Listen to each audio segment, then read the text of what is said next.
The morning sun cast long shadows across the cobblestone courtyard of Blackmore Palace as Captain Marcus Thorne adjusted his ceremonial armor one final time. The polished steel gleamed like liquid silver, each piece bearing the intricate engravings that marked him as the youngest captain in the Royal Guard's 300-year history. At 28, he commanded the respect of men twice his age, not through birthright or political maneuvering, but through an unwavering dedication that had earned him scars both visible and hidden. Marcus had never intended to become a symbol of unwavering loyalty. Born in the lower districts of the capital city, he was the son of a blacksmith who could barely afford to keep food on the table. His childhood was spent dodging creditors and watching his father's calloused hands work metal into shapes that would feed their family for another week. The Royal Guard seemed as distant as the stars themselves until the day everything changed. He was 14 when the rebellion reached their neighborhood. The Crimson Brotherhood, a group of dissenters who believed the monarchy had grown too distant from its people, had begun targeting symbols of royal authority. They weren't necessarily wrong about the kingdom's problems, but their methods left innocent people caught in the crossfire. Marcus would never forget the sound of boots on cobblestones as armed rebels stormed through their street, or the way his mother's face went pale when they kicked down their door. "Where's the boy?" the leader had demanded, his face hidden behind a crude mask. "We know he's been running messages for the palace guards." The accusation was false. Marcus had never worked for anyone connected to the palace. But his father's workshop had been commissioned to repair some ceremonial weapons, and somehow that had been twisted into evidence of collaboration. The rebels didn't care about truth. They cared about sending a message. What happened next would haunt Marcus for years. His father, Edmund Thorne, stepped forward with his hammer still in his hand. "You leave my boy alone," he said quietly. "Whatever quarrel you have with the crown, it doesn't include him." The rebel leader laughed. "Everything includes everyone when the kingdom is rotten from the top down, old man. Your son will learn what it means to choose sides." That's when Marcus learned what real courage looked like. His father, a man who had never raised his voice in anger, who had taught Marcus that violence solved nothing, lifted his hammer and stood between his son and 6 armed men. He didn't hesitate. He didn't negotiate. He simply acted. The fight was over quickly. Edmund Thorne was skilled with his tools, but he was one man against many. When the Royal Guard finally arrived, summoned by neighbors who had heard the commotion, they found a scene that would change everything. Edmund lay motionless on the workshop floor, his hammer still clutched in his hand. Marcus knelt beside him, tears streaming down his face, while his mother held them both and whispered prayers to gods who seemed to have stopped listening. But the guards had seen something else. They saw a family torn apart by people who claimed to fight for justice while destroying innocent lives. Captain Henrik Nordstrom, the guard commander at the time, was a man who understood that duty meant more than following orders. He saw a 14-year-old boy who had lost everything to chaos and offered him something that would either destroy him or forge him into something stronger. "Your father died protecting what mattered most to him," Henrik told Marcus as they stood in the ruined workshop. "The question is whether you'll let that sacrifice mean something or whether you'll let anger turn you into the same kind of person who took him from you." The offer was simple: join the Royal Guard as a page, learn discipline and purpose, and honor his father's memory by protecting others who couldn't protect themselves. Marcus didn't answer immediately. He spent 3 days walking the streets of his neighborhood, seeing the damage the rebels had left behind, talking to families who had lost loved ones on both sides of a conflict that seemed to hurt everyone except those who started it. When he finally returned to Henrik, his decision was clear. "I want to learn," he said. "But I want to learn how to stop things like this from happening to other families." The training was brutal. The Royal Guard didn't accept members lightly, and they certainly didn't make exceptions for grieving teenagers from poor families. Marcus woke before dawn for physical conditioning that left him exhausted enough to forget his grief, at least temporarily. He studied military history, royal protocol, swordsmanship, and tactical strategy. He learned that being a guard meant more than looking impressive in armor or standing at attention during ceremonies. More importantly, he learned about the delicate balance that kept kingdoms stable. The monarchy wasn't perfect, but it provided structure and continuity that allowed people to build lives without fearing that everything would change overnight. The rebels who had killed his father claimed to want justice, but their version of justice involved tearing down systems without offering anything better to replace them. Henrik became the closest thing to a father figure Marcus had after Edmund's death. The captain taught him that true strength came from restraint, that the most powerful man in any room was often the one who chose not to use his power. "Anyone can break things," Henrik would say during their training sessions. "It takes wisdom to know what's worth protecting and the courage to do whatever it takes to protect it." By the time Marcus was 18, he had proven himself exceptional among the guard recruits. He could outfight men with twice his experience, but, more importantly, he could think strategically about complex situations. When a group of merchants accused a nobleman of cheating them in business deals, Marcus was the one who uncovered evidence that both sides were partially right and partially wrong. His solutions satisfied everyone while preventing what could have become a serious political incident. When he was 22, he led a small unit that successfully stopped a kidnapping attempt on the king's younger brother without violence. The potential kidnappers were members of another rebel group, but, instead of simply arresting them, Marcus had taken time to understand their grievances. Their families were starving because trade disputes had disrupted their livelihoods. Rather than treating them as criminals, he helped arrange meetings between their representatives and palace officials who could address their legitimate concerns. The king himself had taken notice. King Aldric was a thoughtful ruler who understood that lasting peace required more than military strength. He saw in Marcus someone who could bridge the gap between the palace and the people, someone who understood both the necessity of royal authority and the genuine concerns of ordinary citizens. "You remind me that our duty isn't just to the crown," the king told Marcus during a private audience.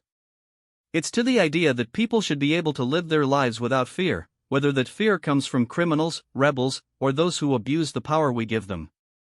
Marcus's promotion to captain came after an incident that would define his reputation for years to come.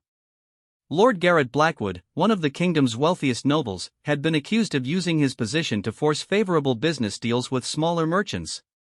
The allegations were serious, but Blackwood was connected to powerful families who preferred that the matter be handled quietly. Most captains would have conducted a perfunctory investigation designed to find enough doubt to avoid pursuing charges. Marcus approached it differently. He spent weeks interviewing merchants, examining financial records, and piecing together a pattern of behavior that showed Blackwood had been systematically exploiting his noble status for personal gain. When he presented his findings to the court, Blackwood's allies expected the young captain to back down under pressure. Instead, Marcus stood before the assembled nobles and spoke with the quiet authority that would become his trademark. "My lords and ladies," he began, his voice carrying clearly through the great hall. "We face a choice today that will define what kind of kingdom we claim to serve. Lord Blackwood has used his position to harm people who trusted in the fairness of our laws. If we ignore this because of his connections, we tell every citizen that justice depends on wealth rather than truth." The speech created enemies among certain noble families, but it also earned Marcus the unwavering support of King Aldric and the respect of common people throughout the kingdom. Blackwood was stripped of certain privileges and required to make restitution to those he had wronged. More importantly, other nobles understood that the royal guard would not look the other way when power was abused. Now, 4 years later, Marcus stood in the courtyard preparing for what promised to be one of the most challenging days of his career. Intelligence reports suggested that a new threat was emerging, one that combined the worst elements of previous rebellions with sophisticated planning and significant resources. The Crimson Brotherhood had been disbanded years ago, but their ideology had evolved into something more dangerous. The Silver Serpent Society, as they called themselves, didn't rely on crude violence to achieve their goals. They used corruption, blackmail, and political manipulation to undermine royal authority from within. They recruited nobles who felt overlooked by the king's reforms, merchants who resented trade regulations, and intellectuals who believed the monarchy was fundamentally illegitimate. Their leader remained a mystery, known only by the codename Viper. Intelligence suggested that Viper was someone with access to palace information and the resources to plan operations that required inside knowledge. Several recent incidents had shown a level of coordination that worried even King Aldric's most trusted advisors. 3 weeks ago, a convoy carrying tax revenues from the eastern provinces had been ambusted with surgical precision. The attackers knew exactly which route the convoy would take, what guards would be present, and where the cargo was most vulnerable. No one was killed, but the message was clear: the Silver Serpent Society could strike royal interests at will. 2 weeks later, damaging rumors about the king's financial policies had spread through the capital with suspicious speed and accuracy. The rumors were based on partial truths taken out of context, but they were crafted to create maximum political damage. Several noble families who had previously supported the crown began questioning policies they had endorsed just months earlier. Most recently, an attempt had been made to poison the water supply for the royal quarter of the palace. The plot was discovered only because one of the conspirators had second thoughts and warned palace security. The would-be assassin claimed to be following orders from someone who knew intimate details about palace routines and security measures. Marcus finished his inspection and walked toward the main palace building, where he was scheduled to meet with King Aldrich and the royal council. The meeting would focus on new security measures designed to counter the Silver Serpent Society's growing influence. But Marcus suspected they were dealing with something more complicated than a typical rebel organization. As he entered the palace's main hall, Marcus noticed subtle signs that trouble was already brewing. Servants moved with unusual urgency, their conversations stopping abruptly when they noticed his presence. Noble courtiers clustered in small groups, their voices low and their expressions tense. Even the palace guards seemed more alert than usual, their eyes constantly scanning their surroundings. "Captain Thorne," called a familiar voice. Marcus turned to see Lady Evelyn Hartwell approaching, her usually composed expression showing hints of strain. Lady Evelyn served as the king's chief diplomatic advisor, a position that required her to navigate the complex relationships between noble families, foreign ambassadors, and royal policies. Her presence in the main hall this early suggested that whatever was happening involved more than routine security concerns. "Lady Evelyn," Marcus replied with a respectful nod. "Is there something I should know before the council meeting?" She glanced around the hall before speaking quietly. "We've received word that Lord Chancellor Pembroke wants to discuss alternative approaches to handling the current security situation. He's been meeting privately with several noble families who have expressed concerns about the crown's recent policies." Marcus felt a familiar tension building in his chest. Lord Chancellor Pembroke was one of King Aldrich's oldest advisors, a man whose family had served the crown for generations. But he was also someone who believed that stability required avoiding confrontation with powerful interests, even when those interests conflicted with justice or the crown's authority. "What kind of alternative approaches?" Marcus asked, though he suspected he already knew the answer. "Negotiation," Lady Evelyn said, her tone suggesting she found the idea as problematic as Marcus did. "He believes we should find ways to address the Silver Serpent Society's concerns rather than treating them as criminals. He thinks we can offer certain concessions that would satisfy their leadership while preserving the essential structure of royal authority." The suggestion wasn't entirely unreasonable in theory. Marcus had always believed that understanding an enemy's motivations was crucial to defeating them effectively. But the Silver Serpent Society had already demonstrated that they weren't interested in legitimate political dialogue. Their action showed a commitment to undermining royal authority through any means necessary, including methods that put innocent people at risk. "Has the king expressed any opinion about this approach?" Marcus asked. Lady Evelyn's expression grew more serious. "His Majesty is concerned that some members of the Royal Council may be more sympathetic to the Society's goals than they've admitted publicly. He's asked me to assess which advisors can be trusted completely and which ones might be providing information to outside groups." The implication was clear and deeply troubling. If members of the Royal Council were secretly supporting or providing information to the Silver Serpent Society, it would explain how the group had been able to plan operations with such precision. It would also mean that the threat to royal authority came not just from external enemies but from corruption within the palace itself. Marcus had faced many challenges during his career with the Royal Guard, but he had always been able to identify his enemies clearly. Rebels wore masks and carried weapons. Corrupt nobles left trails of evidence that could be investigated and prosecuted. But the Silver Serpent Society represented something more insidious, the possibility that the institutions designed to protect the kingdom were being turned against it by people who had sworn oaths of loyalty. What does His Majesty need from me? Marcus asked, already knowing that his answer would determine not just his own future but, potentially, the future of the kingdom itself. Lady Evelyn looked directly into his eyes, and Marcus saw the same determination that had driven him to join the Royal Guard years earlier. He needs someone who can't be bought, threatened, or convinced to compromise when compromise means betraying everything we've sworn to protect. He needs someone who understands that sometimes the price of loyalty is higher than anyone wants to pay. The words echoed in Marcus's mind as he continued toward the council chamber. He thought about his father, who had paid the ultimate price simply for protecting his family. He thought about Henrik, who had taught him that true strength required the wisdom to know when not to use power and the courage to use it when necessary. Most of all, he thought about the oath he had sworn when he became a member of the Royal Guard, to protect the crown, the kingdom, and the people who depended on both for their safety and freedom. As he reached the doors to the council chamber, Marcus realized that everything he had learned and everything he believed was about to be tested in ways he had never imagined. The Silver Serpent Society wasn't just another rebel group that could be defeated through conventional means.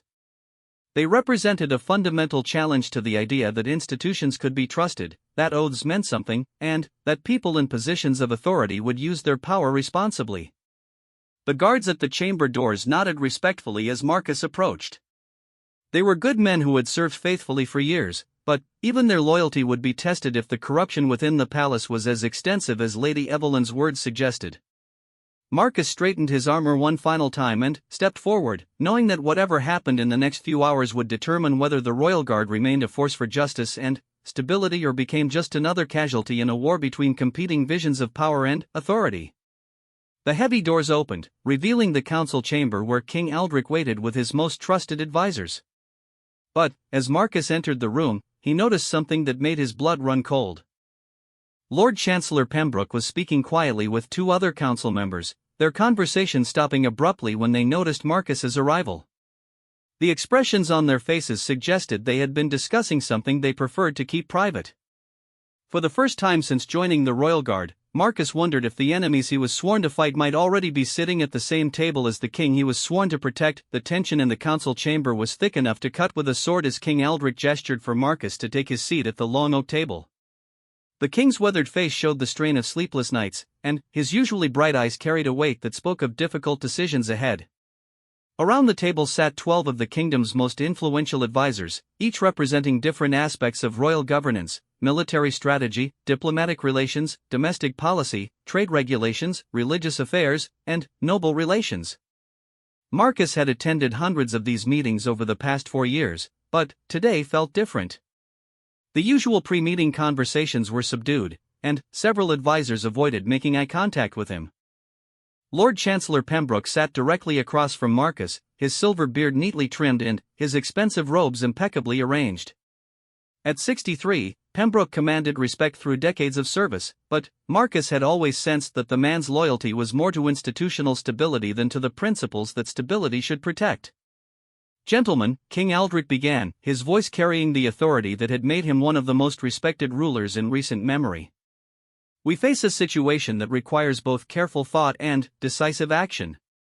Captain Thorne, please share what your intelligence network has discovered about the Silver Serpent Society's recent activities." Marcus stood and moved to the large map that dominated one wall of the chamber. Red pins marked locations where the society had struck, while blue pins indicated places where royal authority remained strong. The pattern that emerged was troubling.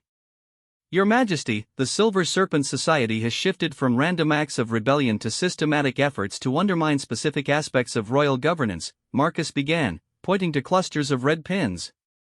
"They're not trying to overthrow the crown through force.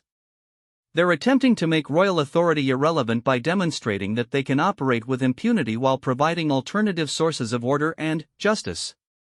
He moved his pointer to the eastern provinces, where 3 red pins formed a triangle around the major trade city of Millhaven. 3 weeks ago, they intercepted our tax convoy here. But, instead of simply stealing the money, they distributed portions of it to families affected by the recent drought. They're positioning themselves as protectors of the people against an allegedly uncaring monarchy. Several council members shifted uncomfortably in their seats. The drought had indeed caused significant hardship, and the royal response had been slower than many had hoped due to bureaucratic delays and competing priorities. Similarly, Marcus continued, moving to pins near the capital. When they spread rumors about His Majesty's financial policies, they simultaneously offered their own version of truth through carefully placed informants. They're not just attacking our credibility, they're building their own. Lord Pembroke cleared his throat and stood. Captain Thorne raises important points, Your Majesty, but I believe we must consider whether our response to these incidents has been proportionate to the actual threat they represent. The Chancellor moved to stand beside Marcus at the map, his presence both commanding and somehow unsettling. The Silver Serpent Society claims to fight for the common people against royal oppression. While we disagree with their methods, we cannot ignore that some of their grievances reflect legitimate concerns shared by many of our subjects. Marcus felt his jaw tighten, but he maintained his composure. Lord Chancellor, with respect, legitimizing their concerns validates their methods.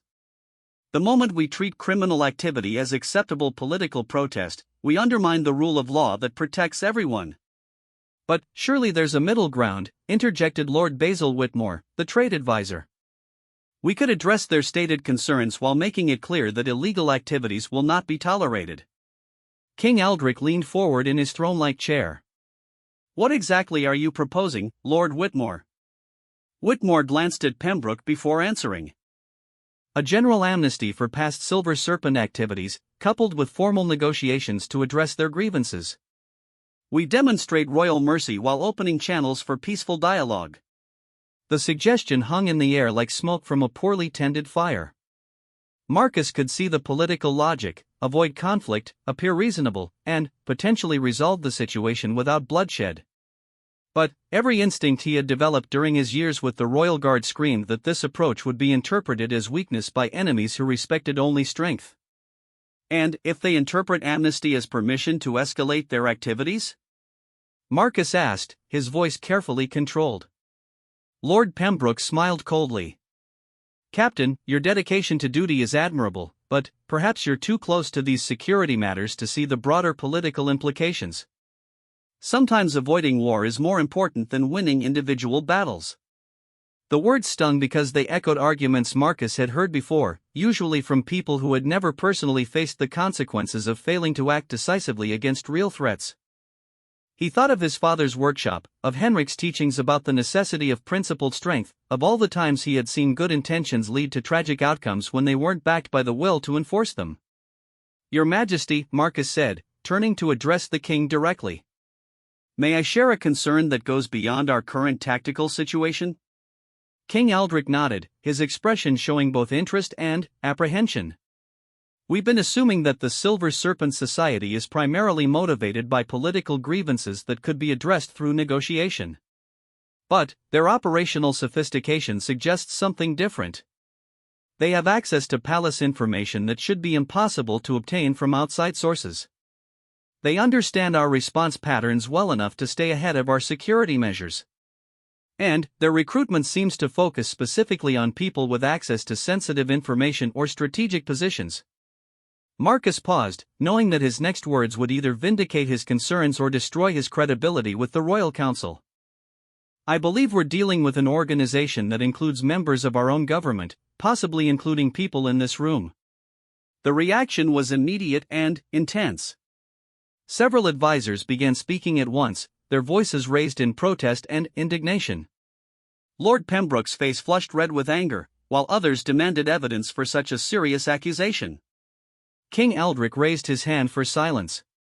When the chamber was quiet again, he spoke with the measured tone he used for his most important pronouncements. Captain Thorne, that is an extremely serious allegation. What evidence supports your conclusion? Marcus had prepared for this moment, knowing that everything would depend on his ability to present facts rather than suspicions. He moved to a smaller table where he had arranged documents and maps marked with his personal seal. Your Majesty, consider the precision of their operations. The tax convoy attack required knowledge of route changes that were decided only 2 days before departure. The information was shared only with council members and senior military staff. The poisoning attempt used knowledge of palace routines that are known only to residents and long-term employees. He picked up a document bearing the royal seal. More troubling, in each case, our response has been anticipated and countered. When we increased patrols in areas they had previously targeted, they shifted to locations that weren't covered by the new deployment. When we changed communication protocols, they adapted immediately. Lord Pembroke stood again, his voice tight with barely controlled fury. Captain, you're suggesting that members of the Royal Council are traitors based on nothing more than the fact that our enemies are well informed. That's not evidence, it's paranoia. With respect, Lord Chancellor, I'm suggesting that our enemies have access to information that can only come from sources within the palace. Whether that represents active betrayal or simply poor security practices is a question that requires investigation. The distinction was important, and Marcus could see that King Aldrich understood its implications.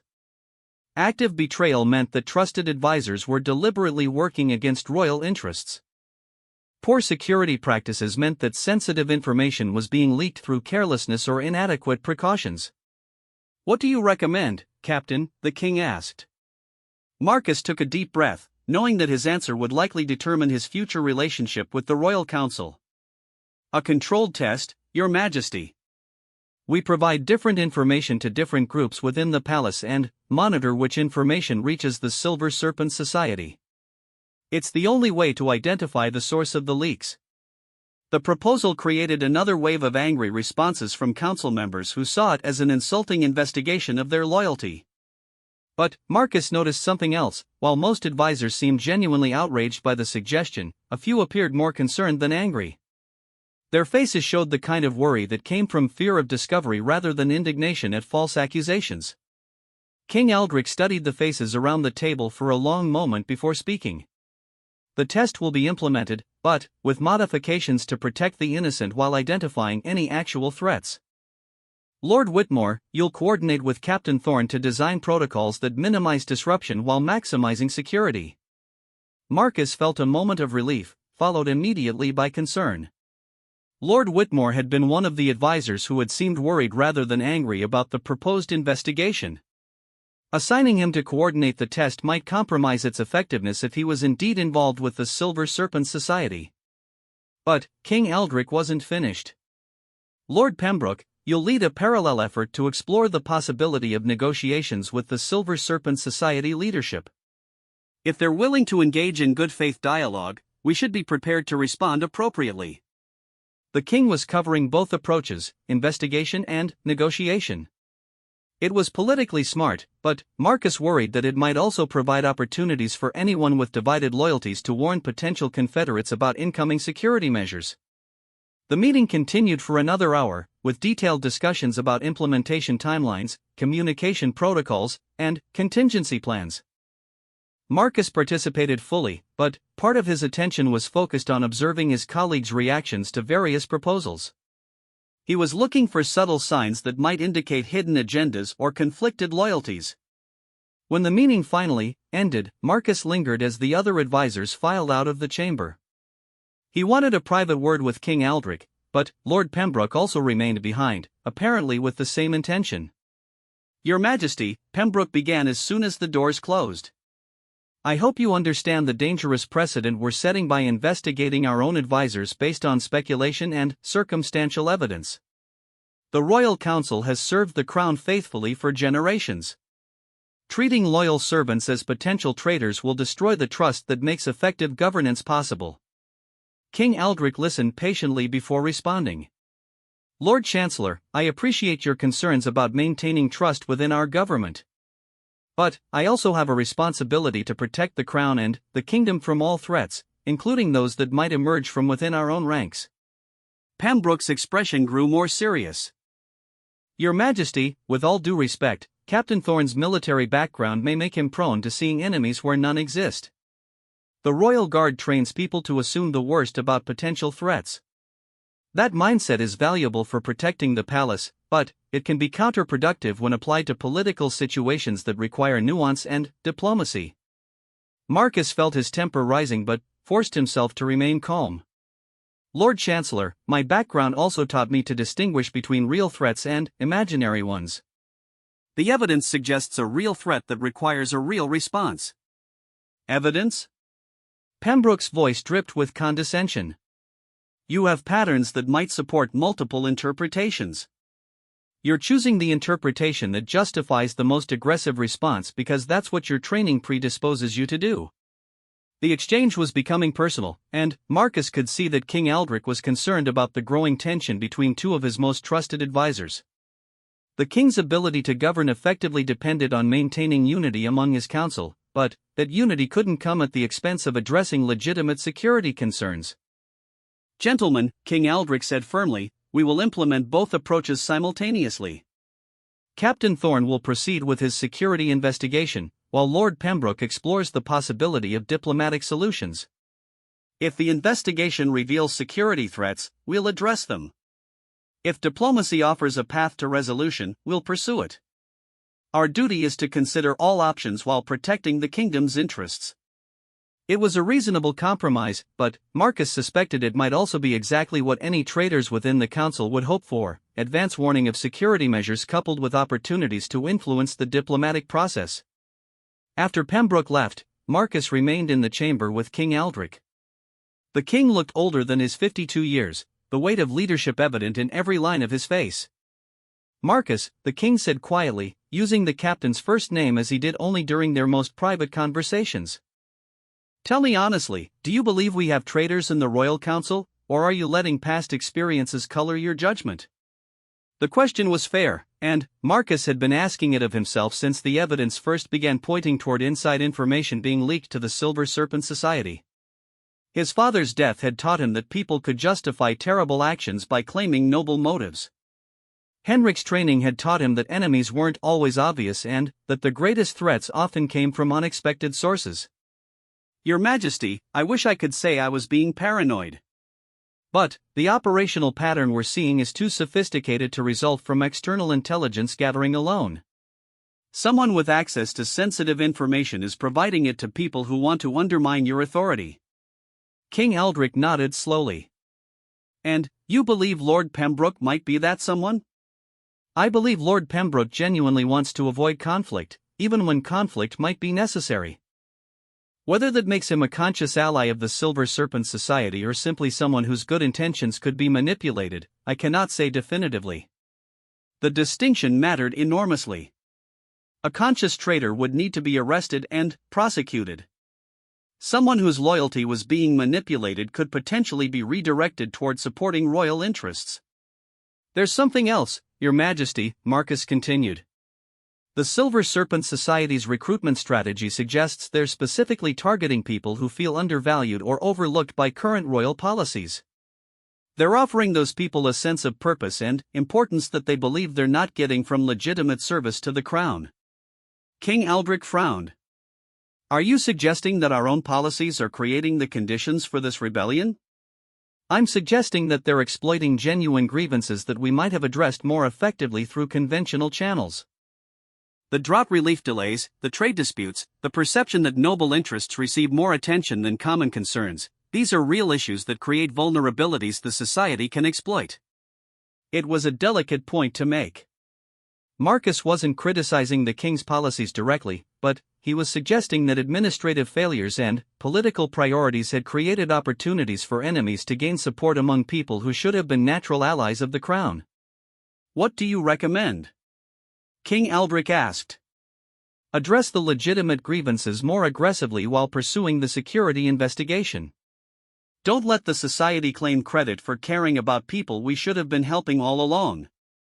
And prepare for the possibility that some council members may have been providing information to outside groups without fully understanding the implications of their actions. King Aldrich stood and walked to the chamber's large window, which looked out over the capital city. From this height, the kingdom looked peaceful and prosperous.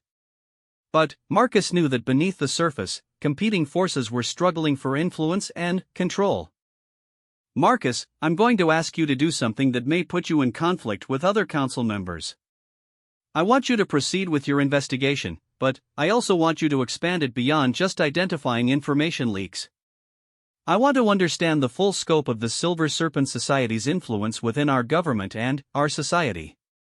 The assignment was both an honor and a burden. It meant King Aldrich trusted Marcus completely, but it also meant that Marcus would be responsible for uncovering truths that could destabilize the entire royal government if they proved to be as extensive as he feared. Your Majesty, that investigation could reveal information that creates serious political problems. Are you prepared for the possibility that the corruption goes deeper than we've imagined? King Aldrich turned from the window to look directly at Marcus. I'm prepared for whatever we discover, because ignoring the truth won't make it go away. The Silver Serpent Society is counting on us being too afraid of political consequences to pursue effective countermeasures. They're betting that we'll choose comfortable lies over uncomfortable truths. The king's words reminded Marcus why he had chosen to serve the crown despite all the easier alternatives he could have pursued. King Aldrich understood that leadership meant making difficult decisions based on truth rather than convenience. I'll need resources and authority to conduct the investigation properly, Marcus said. And I'll need the freedom to pursue evidence wherever it leads, even if it creates uncomfortable situations for people we've trusted. You'll have whatever you need, King Aldrich promised. But, Marcus, remember that our goal is to protect the kingdom, not to destroy it through suspicion and paranoia. If we tear apart our own government in the process of investigating potential threats, the Silver Serpent Society wins without having to do anything more than watch us destroy ourselves. It was a crucial point. The investigation had to be thorough enough to identify real threats while being restrained enough to avoid creating new problems through excessive suspicion. Marcus would need to balance aggressive fact-gathering with careful consideration of the broader implications of his discoveries. As Marcus left the council chamber, he realized that his entire career had been preparing him for this moment.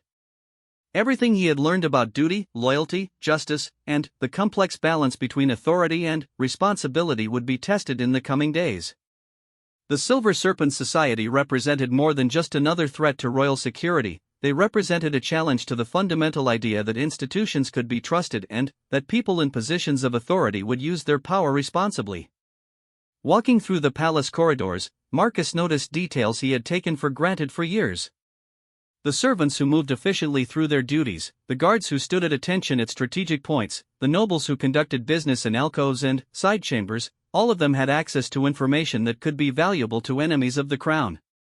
Any of them could be providing intelligence to the Silver Serpent Society, either deliberately or through careless conversations. But Marcus also realized something else: his investigation would inevitably reveal not just who might be betraying the crown, but why they might be doing it. If the society was successfully recruiting people from within the palace, it meant they were offering something that legitimate service to the crown was not providing. Understanding that motivation would be crucial to developing effective countermeasures. The real question was whether Marcus would be able to uncover the truth quickly enough to prevent whatever the Silver Serpent Society was planning next. Their operations had been escalating in both sophistication and impact.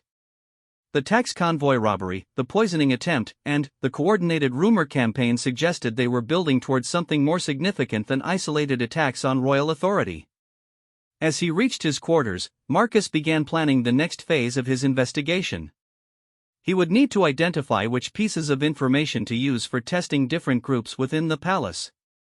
He would need to monitor communication patterns and behavioral changes that might indicate guilty knowledge or hidden loyalties. Most importantly, he would need to do all of this while maintaining the appearance of normal operations and continuing his regular duties as captain of the Royal Guard. The task ahead would require all the skills Henrik had taught him about observation, analysis, and strategic thinking. But it would also require something more personal: the wisdom to know when loyalty demanded action that might seem disloyal to those who didn't understand the full scope of the threat the kingdom was facing. 3 days after the tense council meeting, Marcus stood in his private office reviewing intelligence reports that painted an increasingly troubling picture. The controlled information test he had designed was already yielding results, but not the kind he had hoped for. 2 separate pieces of fabricated intelligence had reached Silver Serpent Society operatives within hours of being shared with specific council members. The leaks were real, and they were coming from multiple sources. Marcus had created 3 fictional scenarios: a planned raid on suspected society safe houses, a diplomatic mission to neighboring kingdoms seeking military assistance, and a false report about the king's health requiring him to delegate more authority to the royal council. Each story had been shared with different groups of palace personnel, carefully tracked to identify the source if any leaked. The first leak involved the fabricated raid information, which had been shared only with Lord Whitmore and 2 military advisors. Within 6 hours, society operatives had vacated 3 locations that weren't even real targets, proving they had received and acted on the false intelligence. The second leak was more disturbing. The fake diplomatic mission story had been shared exclusively with Lord Pembroke and the Foreign Ministry staff. Society agents had been spotted conducting surveillance on the supposed envoy routes. But the third leak shook Marcus to his core.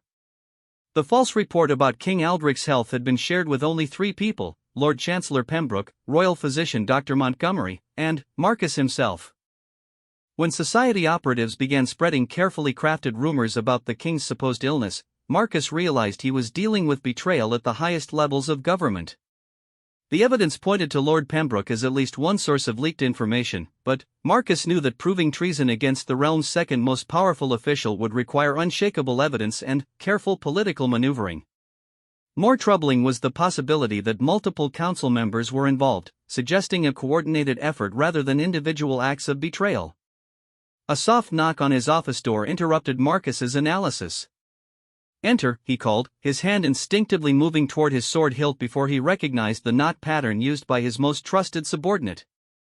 Lieutenant Sarah Blackwood entered, her expression grave.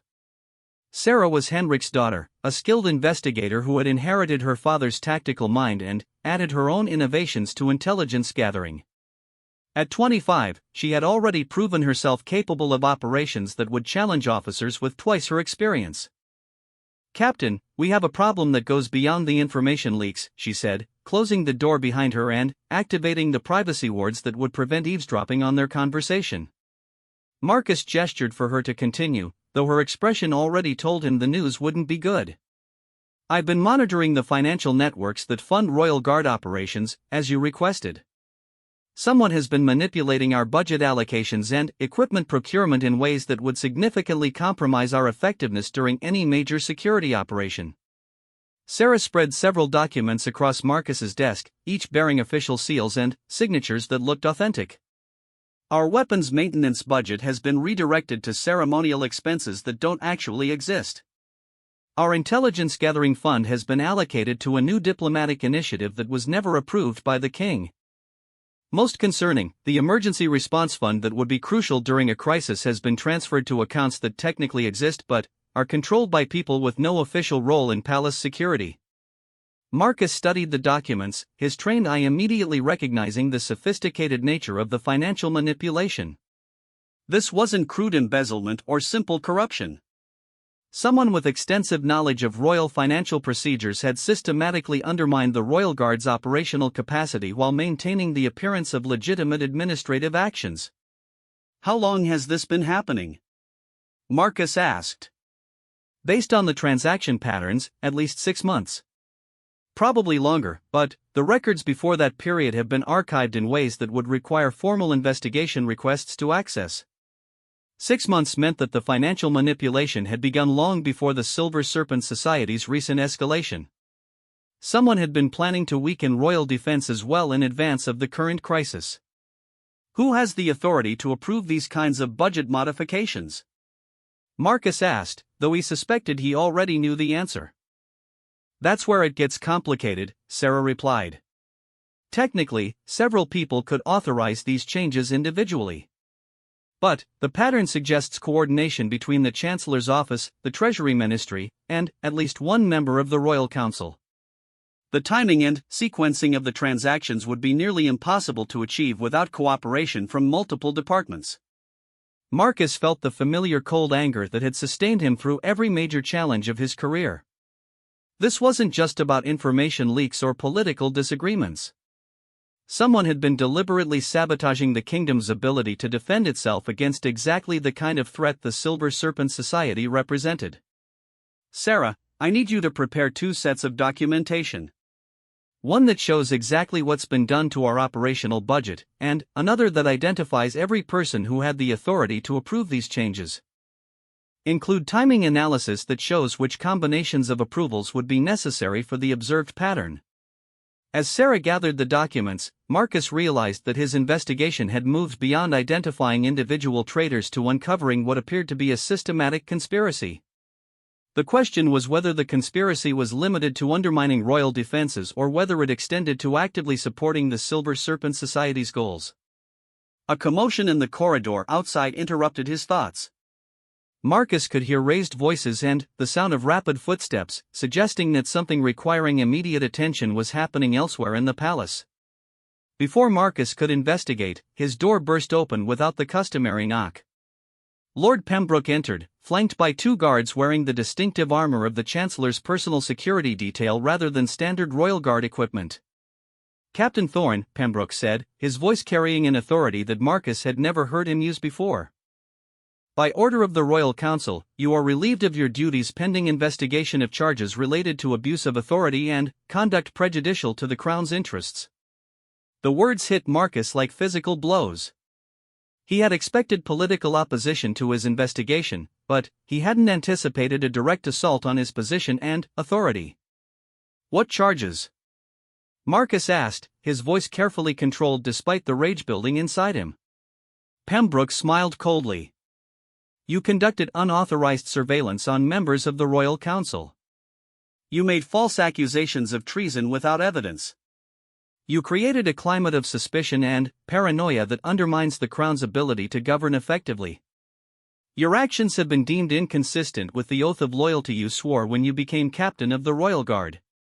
Each accusation was technically accurate but stripped of crucial context. Marcus had conducted surveillance, but only after receiving direct authorization from King Aldrich. He had raised questions about potential treason based on evidence that any reasonable person would consider compelling. The climate of suspicion was a natural result of discovering that sensitive information was being leaked to enemies of the Crown. "Where is King Aldrich?" Marcus asked. "I'd like to hear these charges directly from His Majesty." "His Majesty has been briefed on the situation and has agreed that temporary suspension of your duties is appropriate while a formal investigation determines the facts," Pembroke replied. Marcus didn't believe that King Aldrich had agreed to anything of the kind, but challenging Pembroke's claim directly would require proving a lie that might be impossible to verify without access to the king himself. "I demand to speak with His Majesty before accepting any suspension of duties," Marcus said. "That's not possible at this time," Pembroke replied. "His Majesty is dealing with urgent matters of state that require his complete attention. Your replacement as interim captain has already been appointed and briefed on current security situations." The speed of the replacement suggested that Pembroke's move had been planned in advance, probably as a response to Marcus getting too close to information that certain people preferred to keep hidden. "Who is my replacement?" Marcus asked. "Captain James Warwick has been promoted from his position with the Border Guards. He brings fresh perspective and extensive experience with external security threats." Marcus knew Captain Warwick by reputation. He was a competent officer with an unblemished record, but he had no experience with palace security or the complex political dynamics that governed operations within the royal seat. More importantly, he would be dependent on existing staff and advisors to understand situations he had never encountered before. That dependency would make him vulnerable to manipulation by exactly the kind of people Marcus suspected of betraying royal interests. "Lieutenant Blackwood," Pembroke continued, turning his attention to Sarah, "you will report to Captain Warwick and provide him with full briefings on all current operations and investigations. Any materials related to Captain Thorne's recent activities will be transferred to the new captain's control." Sarah looked to Marcus for guidance, clearly uncertain about her obligations in this unprecedented situation. Marcus could see that she understood the implications. Turning over his investigation materials to someone who might not understand their significance could effectively end any chance of exposing the conspiracy he had been uncovering. "Lieutenant Blackwood will comply with all legitimate orders from properly constituted authority," Marcus said carefully, emphasizing the word legitimate in a way that would signal Sarah to use her own judgment about what constituted proper authority. Pembroke's expression showed that he understood the subtle defiance in Marcus's response, but he chose not to escalate the confrontation directly.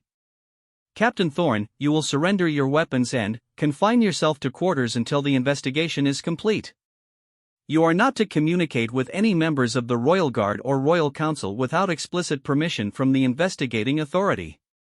The restrictions were designed to isolate Marcus from the information networks and personal relationships that would be crucial for defending himself against the charges. But Marcus had learned long ago that the most effective responses to political attacks often came from unexpected directions. As Pembroke's guards moved to escort Marcus to his quarters, Sarah stepped forward. "Lord Chancellor, what happens to the ongoing security investigation that Captain Thorne was conducting under direct orders from His Majesty?" It was a brilliantly crafted question that forced Pembroke to either admit that he was shutting down a royal investigation or claim authority to modify the king's direct orders. "All ongoing investigations will be reviewed by Captain Warwick to determine which ones should continue and which ones have exceeded their proper scope," Pembroke replied after a moment's hesitation. The answer confirmed Marcus's suspicion that the real goal was to end his investigation into information leaks and financial manipulation, not to address any genuine concerns about his conduct. As he was escorted from his office, Marcus caught Sarah's eye and made a subtle gesture that had been part of their communication protocols since she joined his staff. The signal meant continue the mission using alternative methods, and he could see from her slight nod that she understood. Marcus's quarters were comfortable but secure, with guards posted outside his door and restrictions on visitors that would make communication with allies extremely difficult. But Marcus had spent years preparing for situations where conventional resources might not be available. His real test would be whether he could continue protecting the kingdom's interests while working around the political constraints that had been imposed on him. Sitting in his main room, Marcus reviewed everything he knew about the conspiracy that was undermining royal authority. The information leaks, financial manipulation, and coordinated effort to remove him from his position all pointed to a plan that went far beyond anything the Silver Serpent Society could accomplish from outside the palace. He was dealing with people who understood the royal government's weaknesses and had positioned themselves to exploit those weaknesses at crucial moments.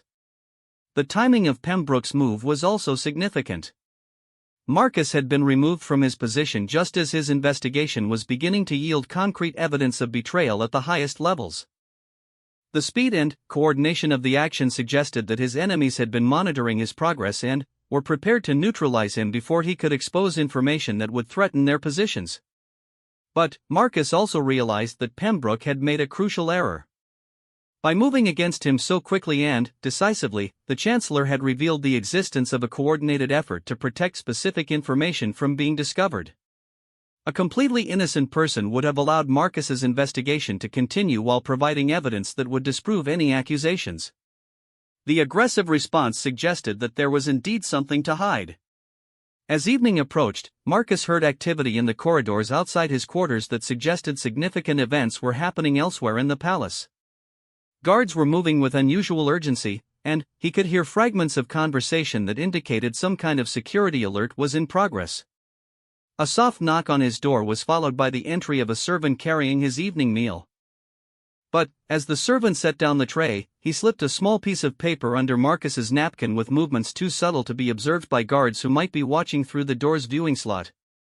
After the servant left, Marcus carefully unfolded the paper and found a brief message in Sarah's handwriting: "Warwick knows less than nothing. Pembroke controlling all information. King isolated in East Wing. Society operation planned for tomorrow night. Need your guidance."